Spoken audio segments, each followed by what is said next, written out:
बहुत समय पहले की बात है। एक घने जंगल में बहुत सारे पक्षी एक साथ रहा करते थे।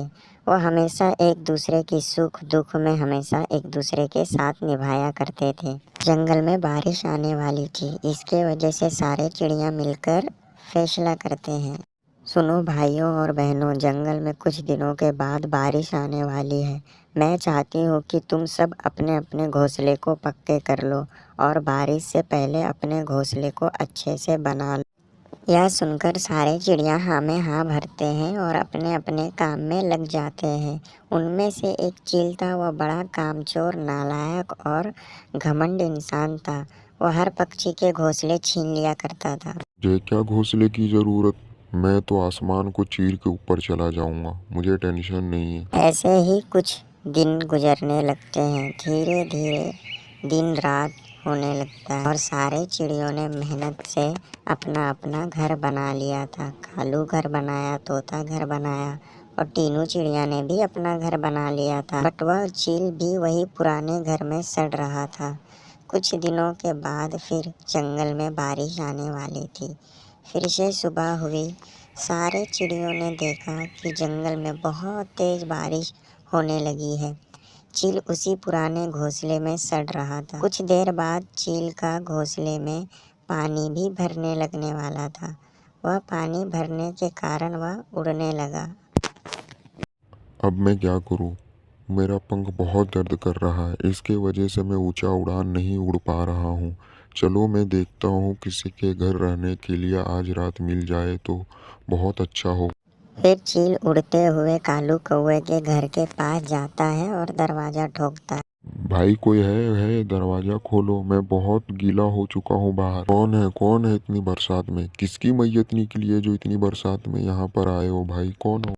फिर कालू कौवा उड़ते हुए बाहर की ओर जाने लगता है। चील भैया, आप यहाँ क्या कर रहे हो? इतनी बरसात में बाहर क्या कर रहे हो आप? मेरा घोंसला पानी से भर गया, इसके वजह से मैं तुम्हारे घर आया हूँ। मुझे आज रात रहने दो प्लीज। अरे नहीं कालू भैया, मेरा घोंसला तो पहले से बहुत गीला है। आप अगर यहाँ रहोगे तो मेरा घोंसला टूट जाएगा।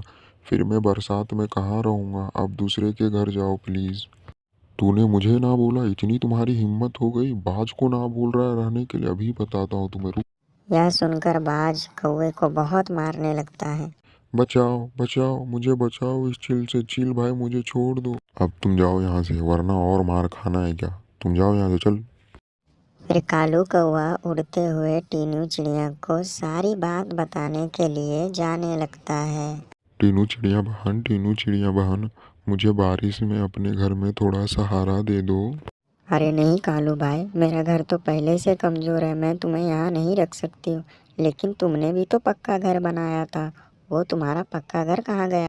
मैं तुम्हें क्या बताऊँ टीनू चिड़िया, बाज ने मेरा घर छीन लिया और मेरे घर में जाके बस गया और मुझे बहुत मारा बाज ने। मुझे माफ़ करना कालू भैया, मैं इसमें कुछ नहीं कर सकती हूँ। वह बाज है, वह मुझे भी जान से मार देगा। तुम यहाँ से जाओ। टीनू चिड़िया की बात सुनकर काला कौवा उड़ते हुए दूसरे पेड़ की ओर जाने लगता है। अब मैं क्या करूँ? जंगल में बहुत बारिश हो रही है और मुझे बहुत ठंड लग रहा है। इतनी बारिश के कारण ठंड में कालू कौवा की जान वहीं पर चली जाती है। अरे वाह, मज़ा आ गया। बिना कुछ किए इतना शानदार घर। अब मैं यहाँ पे चैन की नींद ले सकता हूँ पूरी रात। फिर बाज जाकर सो जाता है। सोने के बाद अचानक जंगल में बहुत तेज बारिश आने लगता है। उसके कारण कालू कौवे का घर पूरा भर जाता है और उसी में चील डूब के मर जाता है। बच्चों, इस कहानी को लाइक, शेयर और कमेंट करके बताना कैसा लगा।